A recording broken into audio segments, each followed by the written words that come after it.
मुझे एक बात बताओ, वो 20,000 रुपए कौन सी बड़ी बात थी आप लोगों के लिए? 20,000 रुपए तो ऐसे हाथ का मैल है आप लोगों के लिए।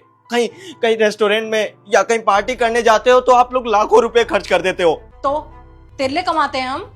हाँ सतीश, इस बात में मैं शताक्षी के साथ हूँ। तुझे तेरी सैलरी तो देते हैं ना, तेरी सैलरी ना दियो तो तू गुस्सा कर, पर अगर तूने एक्स्ट्रा पैसे मांग लिए और हमारा मन नहीं था देने का, हमने नहीं दिए तो बात खत्म हो गई। ये पैसा आप लोगों के लिए मायने नहीं रखता है, लेकिन मेरे लिए मायने रखता था। 20,000 रुपए की वजह से मैं आज अपनी माँ को खो दिया हूँ।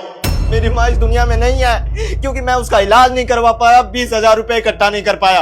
आज तक कभी आपसे छुट्टी नहीं मांगी, बेवजह पैसे नहीं मांगे, कुछ ऐसी हरकत नहीं करी कि जिससे आप लोगों का मुझ पे विश्वास ना हो। अब बताओ क्या करूं, कहां से लाऊं अपनी माँ को? शताक्षी, तुमने तो मुझसे कहा था कि सतीश बस एक्स्ट्रा पैसे मांग रहा है। तुमने ये रीजन तो नहीं बताया था कि इसकी माँ की तबीयत खराब है और इतनी खराब है कि उनकी जान भी जा सकती है। अच्छा तो साहब आपको भी पता था कि मुझे 20,000 रुपए चाहिए थे? मेरे भाई, मुझे माफ कर दे, मुझे नहीं पता था कि हमारे पैसे ना देने की वजह से तेरा इतना बड़ा नुकसान हो जाएगा। नहीं साहब, ये मेरे सामने ना ड्रामा मत करो। आप ही मांगना चाहते हो कि मैं आपको माफ कर दूं ना? ठीक है, एक काम करो, मेरी माँ को ला सकते हो वापस, मेरी माँ को वापस ला दो, मैं आपको माफ कर दूंगा। सतीश, मैं क्या बोलूं, मैं बहुत शर्मिंदा हो रहा हूँ अपनी बीवी की हरकत की वजह से। इसकी शताक्षी खड़ी क्या हो, माफी मांगो सतीश से, क्योंकि तुम्हारी वजह से ये सब कुछ हुआ है। ये ड्रामेबाजी मेरे सामने मत करो आप दोनों, मुझे किसी से माफी नहीं चाहिए। मैं जा रहा हूँ यहाँ से, लेकिन जाते जाते आप दोनों ने जो गलती की है ना, उसकी सजा दे के जाऊंगा। और सजा ये है कि आप दोनों को मैं बद्दुआ दे रहा हूँ।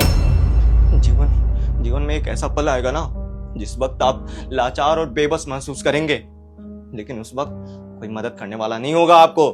चलता हूँ, लेकिन हाँ, जाने से पहले आप दोनों से एक विनती करके जाना चाहता हूँ। मेरी जगह कोई और आए ना यहाँ पे, तो उसके साथ आप दोनों ऐसे सलूक मत करना जैसे मेरे साथ किया है।